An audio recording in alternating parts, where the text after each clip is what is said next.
ですね。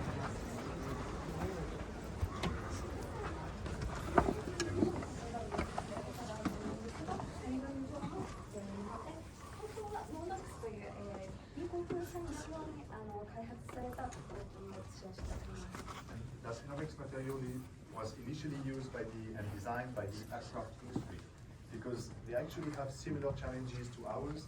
They need to use materials that are light and rigid at the same time, and that's what Nomex provides. こちら航空産業で使用されている理由としましては、我々と同じようなチャレンジ、課題を抱えているからです。彼らも我々と同様により軽量で、そして合成の高い、材質を求めています。And the third layer of that sandwich is carbon fiber, which is usually found in the membranes of subwoofers because it's incredibly rigid. For our bass drivers here, we felt like carbon fiber will sound a little bit too inert. So again, by mixing it with the other materials, we get that rigidity from the carbon fiber, but not the weakness. そして、3つ目の、材質に関してですが、カーボンファイバーを使用しております。カーボンファイバーはよくサブウーファーのメンブレンなどでも使われている材質なんですが、これ単体で使うには、少々硬いような印象を受けてしまうことがありますので、だからこそ他の2つの材質とまず組み合わせることで音を柔らかくしております。So with that sandwich, CCAM, Nomex, carbon fiber, we reach what is for us the ideal middle ground between the lightness of the membrane and its rigidity. And when you hold one of those membranes in your hand, you can punch it, you will not break it, and at the same time, it weighs basically nothing.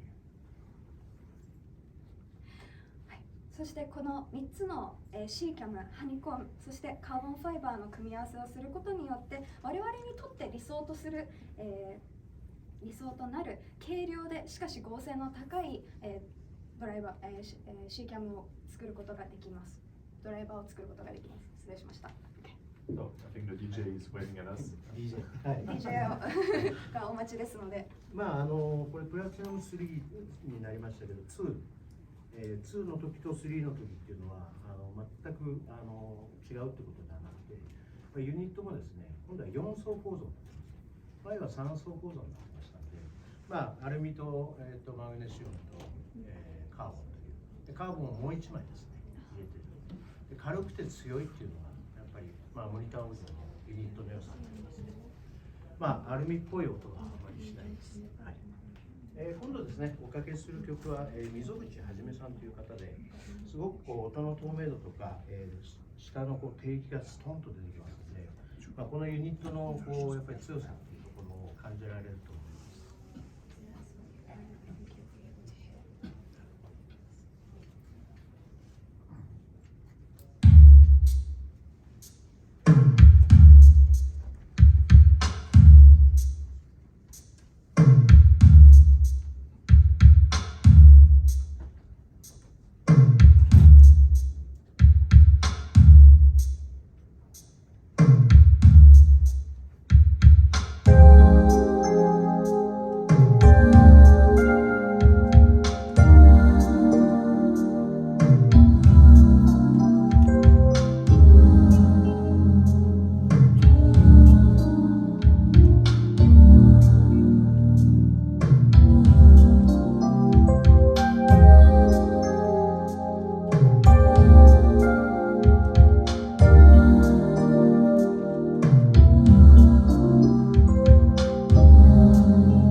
telling you earlier that we improved the directivity on the high frequencies.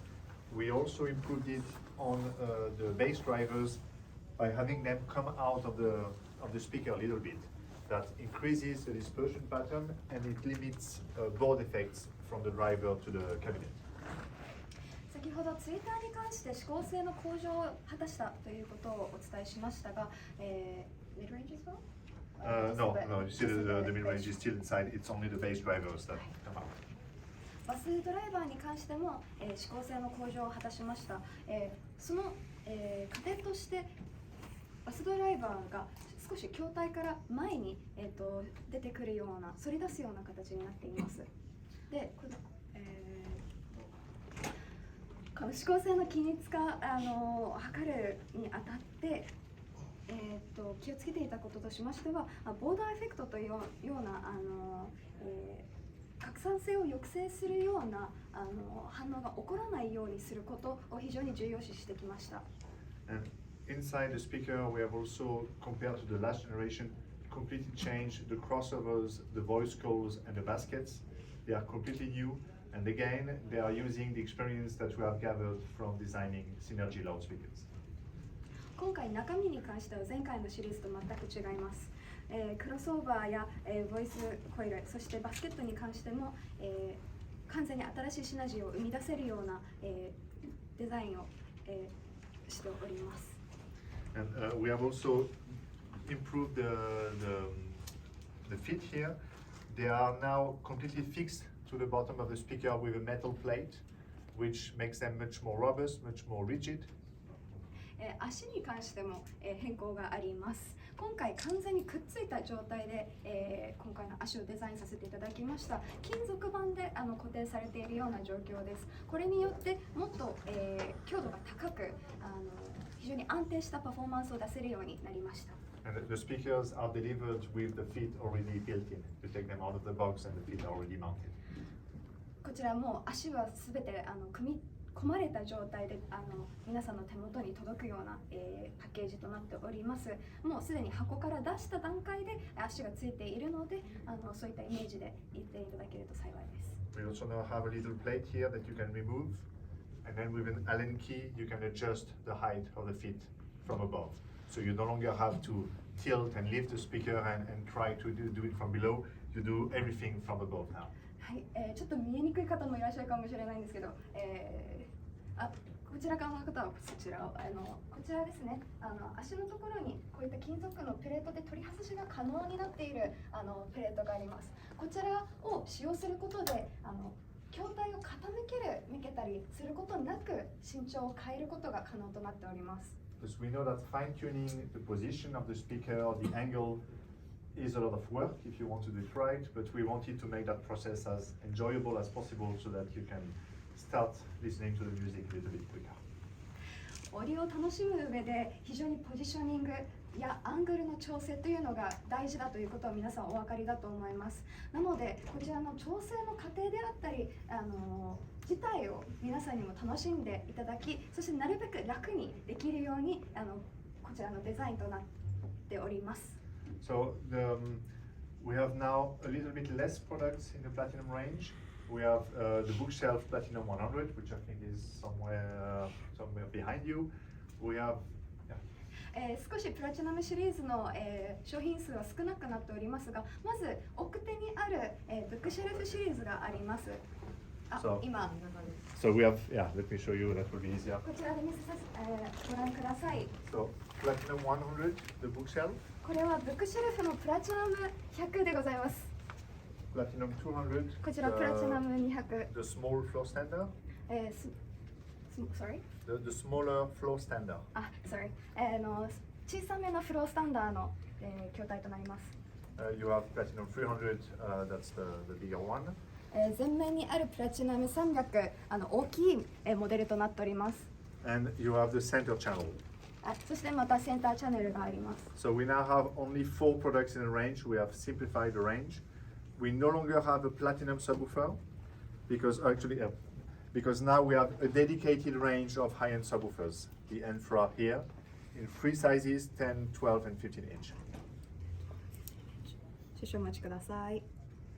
プラチナムシリーズに関しては現在4つの商品のみとなっております。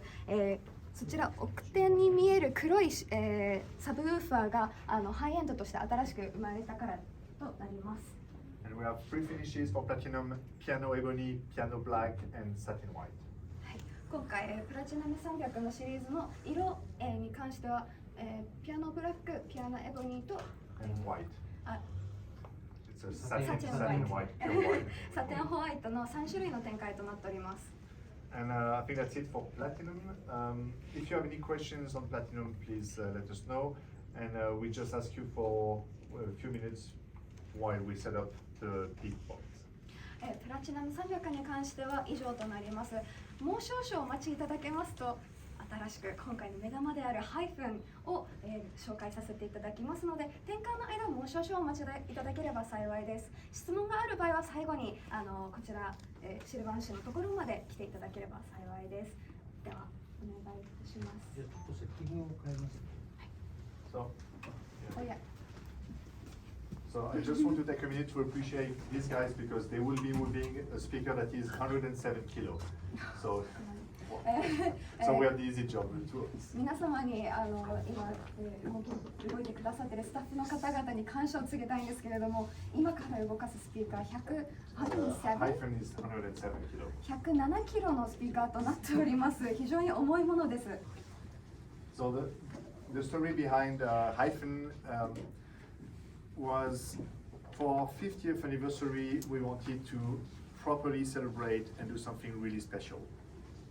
ではHyphnについてお話をしていければと思います。今回Hyphnは、我が社モニターオーディオの50周年として記念として開発されたスピーカーとなります。こちらですが、ちゃんと50周年を祝うため、そのために、作られたスピーカーとなっています。So, you know, every time we design a loudspeaker, just like every other brand, we have to work on specific budget and a specific timing. For Hyphn, we took a white page of paper and there were no limits, no constraints to what our team were doing. We told our engineers and designers to do the speaker of their dreams. どこの会社もそうかと思うのですが、どこの会社でもそうだと思いますが、新しいラウドスピーカーを作るとき、その時には、予算、そして限られた時間というような制限があります。今回は白紙のページの上に、技術者、デザイナーに自由に理想のスピーカーを追い求めてくださいという形で今回のスピーカーを作っていただきました。And you know, the way our research and development works, we have two main teams. We have the acoustics team and the design team. And we are not one of those companies where acoustics dictates what design does or the other way around. We want both departments to collaborate, and Hyphn is a perfect example of what that collaboration from Day1 can deliver. 我々の R&D、研究開発のチームは、よくある、アクスティックの方がデザインの方に対してあだこうだ指示をするとか、また逆にデザインの方が、力を持ってしまってアクスティックの方を抑制してしまう、そのような、アンバランスを持っていません。今回我々のアクスティックとデザインチームは手に手を取り、サポートし合いながら作りました。その結果、今回生まれたのがこのHyphnシリーズとなります。So the speaker we present today is the result of a collaboration that has been going on for over 10 years between Michael Hedges, our technical director, and Charles Minette, the design director. They know each other quite well, so it's a bit like their baby. And you will see as we present the product, every single aspect of it, especially the design, has a purpose. It all matches with the acoustic. 今回、リードとして各アクスティックチームとデザインチームの担当していたテクニカルディレクターのマイケル・ヘジェズとデザインディレクターのチャールズ・ミネット、こちらの2人は10年以上一緒に働いてきており、もはやこのHyphnというのは彼らの赤子のようなスピーカーとなっております。で、こちらのデザインに関してですが、どの観点をとってもどの構成要素をとっても全てに意味があるスピーカーとなっております。when we combine their history together, Michael and Charles, the two of them together have been at Winter Audio for 35 years. So, and still they're really young, so they started as graduates after university. So for them, developing a speaker like that was a lot of fun, a lot of work, obviously, but also a chance for them to see what Winter Audio can really do when we push the brand higher. So. So, マイケルとチャールズ2人の、歴を、合計すると、実に35年というような月日になるんですが、これは我が社の中ではまだ若い方です。彼らは新卒の時に入社して、そこから今このチャレンジを達成したわけなんですけれども、今回の開発にあたっては、とても楽しいような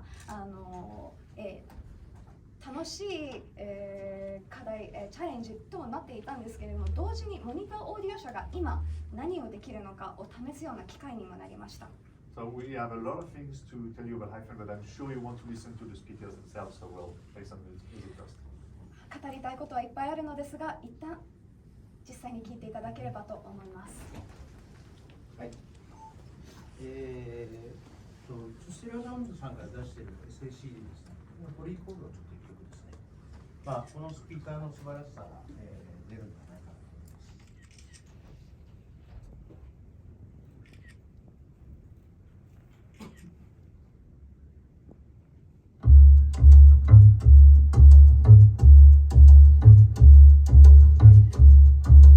I can see clearly now, rain is gone. I can see all obstacles in my way. Gone are the dark clouds, had me blind. It's gonna be a bright, sunshiny day. I think I can make it now. Pain is gone. All of my bad feelings have disappeared. There is the rainbow I've been praying for. It's gonna be a bright, sunshiny day.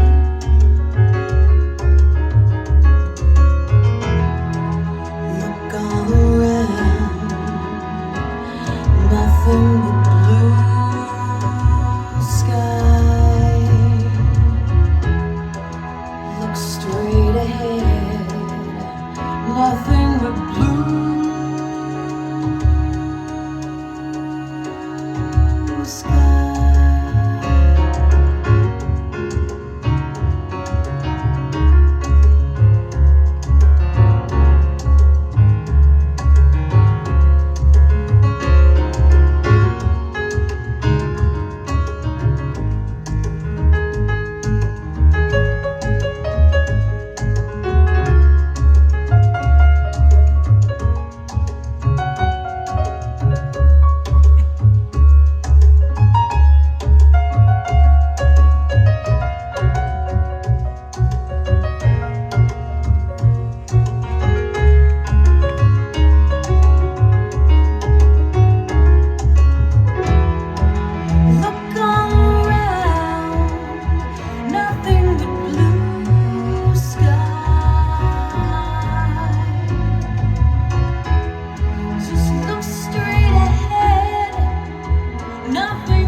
decisions that was made when we created the speaker was to use for the first time for monitor audio the point source design.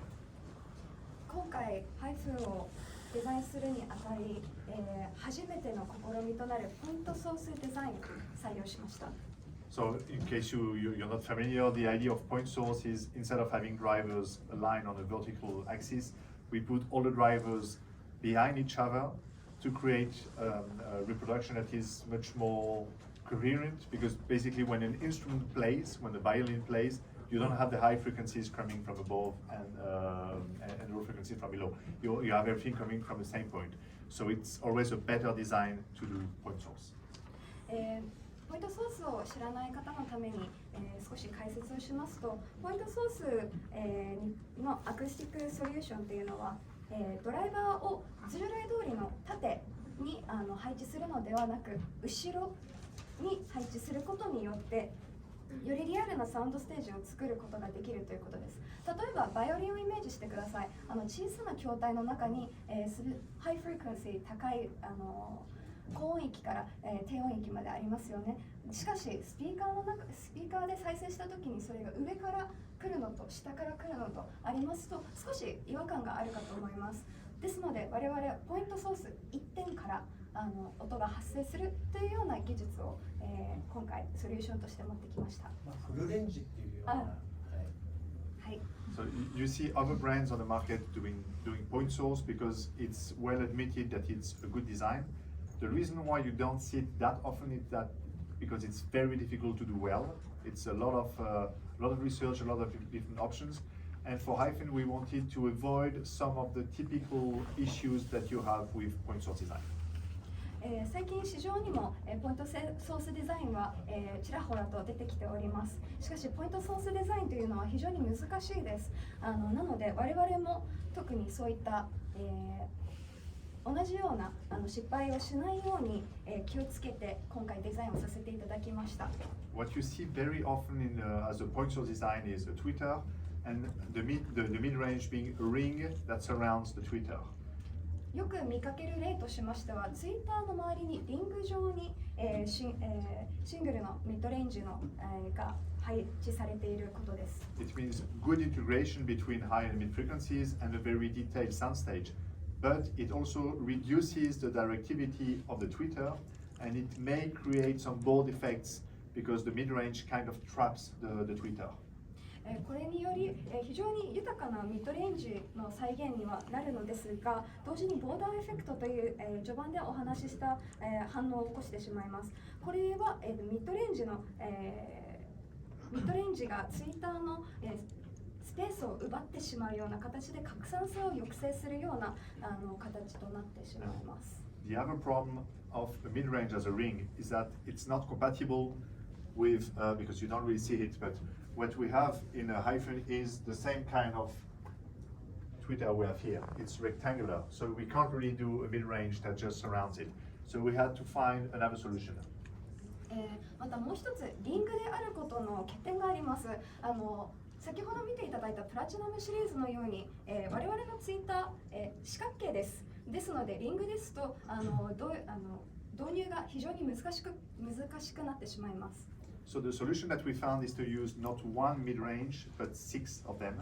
So we have 6 small mid-range surrounding the tweeter. 我々がたどり着いたソリューションとしては、1つのミッドレンジではなく6つのミッドレンジを用意することです。そしてそれはツイッターの周りに6つ設置するというような、配置するというような形でデザインされました。ありがとうございます。Yeah, you can see a little bit if you look through it. So by using 6, we can give the tweeter some space to breathe, and we can also have the waveguide that you have on around the platinum tweeter. That waveguide that allows us to control the directivity. We can still use it while having a point source design. こちらの周りに6つのドライバーを配置することによって Sorry, could you say that again? Sorry, I We use lost it. the wave guide Oh, around yeah. the はい tree line.、独自のウェーブガイドの導入も、果たせることとなりました、ウェーブガイドを入れることにより適切な報酬パターンを成形できるような形です。 And another benefit of having small mid-range drivers is that the response is much quicker, and also they can go higher in frequency, meaning that the transition frequency between the high and the medium frequencies is much smoother and much more natural. より小さいドライバーを採用する利点としては、まず反応速度が上がることと、またさらに高音域の再現性が、より高音までの、再現ができるということになります。 So we call that entire module the N array. こちらのモジュールのことを総称して N アレイというふうに、呼んでおります。 And the next challenge was to also have bass drivers at the back of the M array. そして今回もう一つ我々が、面した課題としましては、バスドライバーを奥に置くことでした。 So same thing here, instead of going for one massive bass driver, we decided to go for four drivers, so you can see them here, 1, 2, 3, 4. Four drivers, 20 centimeters each, so that we have the volume, we have the surface, but we can control them much more precisely. 今回、またバスドライバーをどうするかという話についてですが、一つの大きいバスドライバーを採用するよりも同様に4つの20センチほどのドライバーを、導入することといたしました。これによってより、インパクトやサウンドパワーを設けることができます。 So the way we make them work is they work in pairs, and with each pair the drivers are facing each other, and we use a force cancellation technique. We have, sorry. このバスドライバーがこの4つのバスドライバーがどういうふうに稼働するかと言いますと、まずペア同士で動きます。で、お互いに向き合っているような形です。で、この時にフォースカンセリングシステムを搭載することで、より良い音を作ることとしました。詳細については And again, force cancellation is well known as being a good solution, but very, very difficult to actually use because it forces you to have two cabinets like that, having them face each other. But sorry, I'm going too fast. Thank you. Sorry. フォースキャンセリングシステムに関しては非常に扱いの難しい技術となっております。その理由の一つとしましては、このようにお互いに向き合わせないといけないというところで、実際に実現するには非常に困難を生じました。So the benefit of that, the way it works is in each pair, one driver generates the energy and the sound pressure, and the other one works a little bit like a passive radiator and absorbs everything we don't want, like the excessive energy or the vibrations, so that we have the pressure, we have the power of the bass, but we can also have it very tight and very controlled. 今回フォースキャンセリングシステムを導入するにあたり、こちらの4つの、ドライバーの動き方について少し解説させていただきます。4つのうちの1つがエネルギーを生み出し、そして、他が悪影響を与えるようなエネルギーや振動を吸収する形となりました。このフォースキャンセリングシステムを導入することにより、パワーを守りつつ、しかしクリーンで、コントロールされたバス反応を起こすことが可能となりました。Also using 4 smaller drivers instead of one bigger one means that the driver is easier to drive for the amplifiers. そして、1つよりも4つ使うことによって、より簡単にアンプリファイアによってドライバーが起動することを、促すことができるようになりました。And I think the DJ has prepared the track. そしてトラックが用意できたようです。音楽を聴きたいと思います。はい。はい。それではですね、今度は、山下達郎とですね。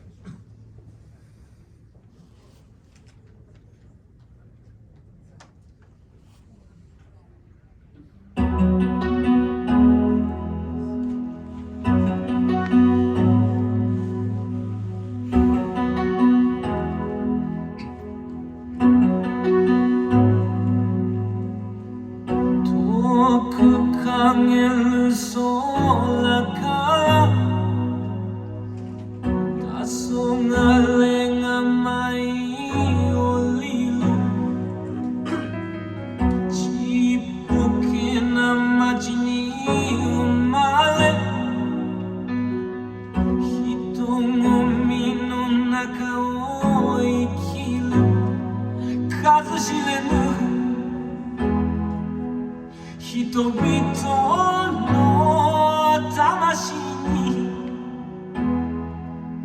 届くように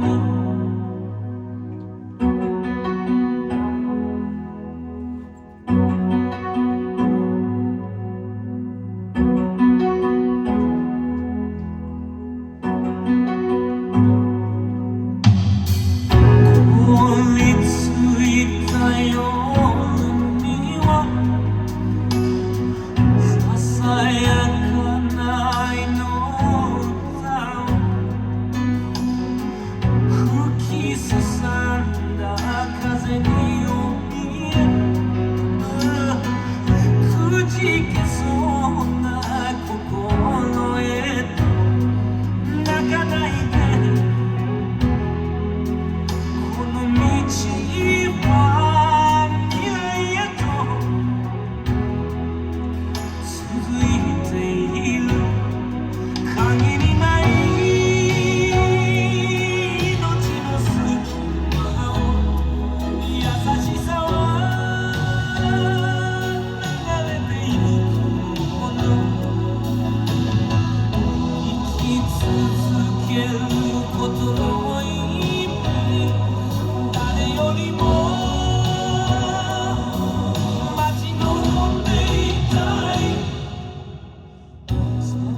So once we had decided to use that force consolidation technique, it brought us to our next challenge. We ended up having two different parts of the cabinet. And when the entire speaker is over 100 kilo heavy, it means each piece is 50 kilo heavy, and you still need to connect them in a way that somehow works. And that was one of the big challenges. ではフォースキャンセリングシステムを導入するにあたって、次なる課題が生まれました。それは、こちらの100キロを超えるスピーカーをどういうふうに形成するかというところです。こちら片方ずつで50キロずつなんですけれども、これを一つのスピーカーとするにはどうにかこれが崩れないようにつなげる必要性がありました。こちらが我々の経験した一番大きな課題の一つでもありました。So each pair of woofer was already connected with each other with the parts that you see here. So that was our first bridge between the two parts of the speaker. こちらウーファーはすでに接続されているような状態だったので、今回そこのウーファーをつないでいるところ、そこを橋がかりとして、デザインに取り組みました。So they're connected here, and you have another one here below. There. 一つが上に、そして一つが下にあります。But that was not enough, so それでは十分ではありませんでした。the designer liked to call that here the box champion belt. Okay. Because it looks like, you know, the big belt that they have in the US when they win but yes. デザイナーはこちらをチャンピオンベルトというふうに呼んでおりました。ボクサーとかがよく使っているようなチャンピオンベルトのことです。So the Rocky Balboa belt has two benefits. 2つの利点があります。It braces the entire cabinet together, so you have here big bolts that fix it very tightly to the cabinet. まず1つ目がこちら覆い隠すように囲うように、形が形状がなっておりますので、2つをきちんとホールドしてくれるような、デザインになっております。And the second benefit was that it allowed us to host the M array and separate it a little bit from the rest of the speaker, to decouple it so that the vibrations from the bass drivers will have very little interference on what the tweeter and the mid-range drivers are doing.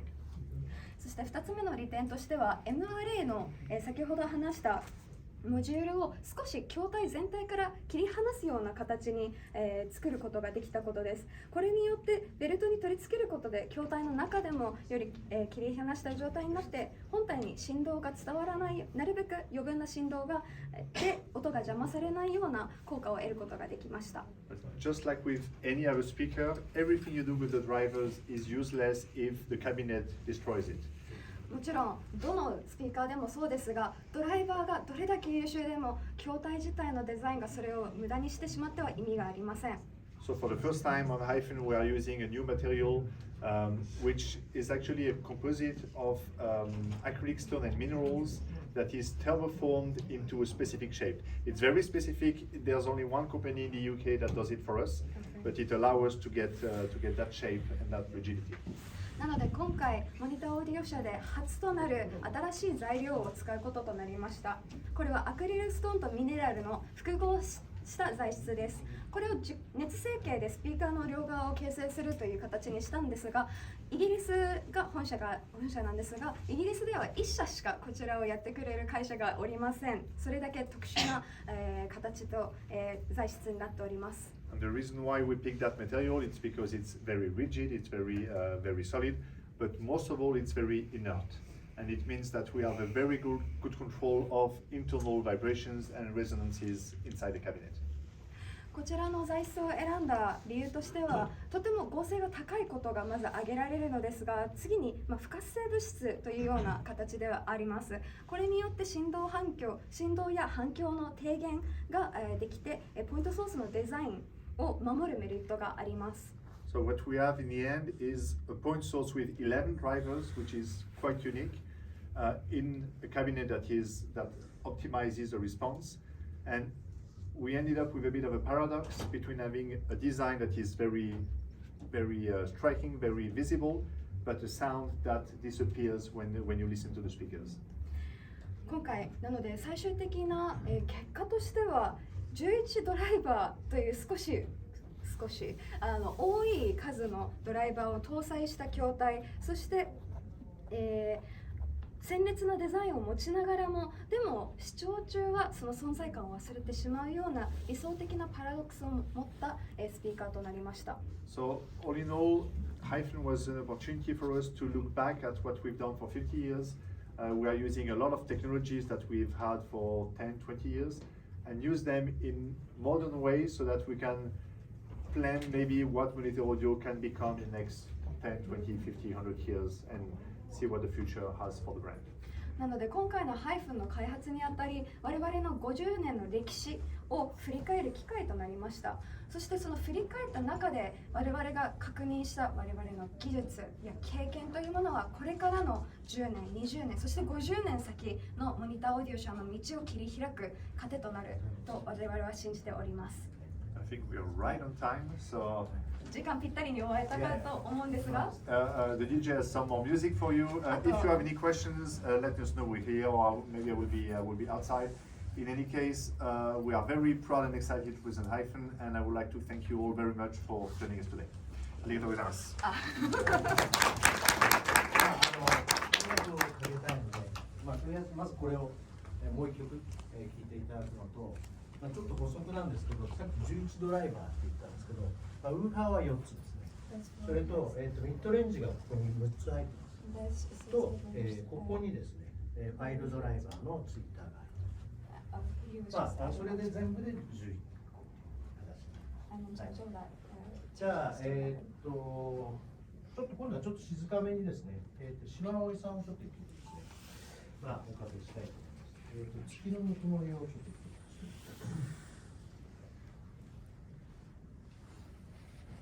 月のぬくもりを聞いていただきます。この後もですね、実はモニターオーディオの、講演というか自社講演がありますので、もう一回ちょっとちなみに繰り返させてください。はい、ではちょっとお時間を。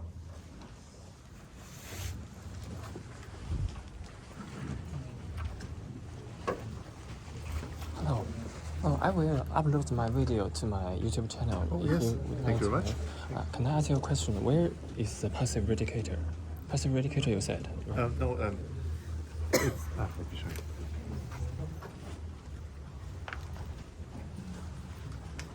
you. One of the drivers in each pair acts like a passive radiator. Oh, like, okay. And you also have the bass reflex port. I forgot to explain it here at the bottom. Okay. Because we wanted them as far away as possible from the drivers. Okay. So 1, 2, 3, 4. They are real. Yes.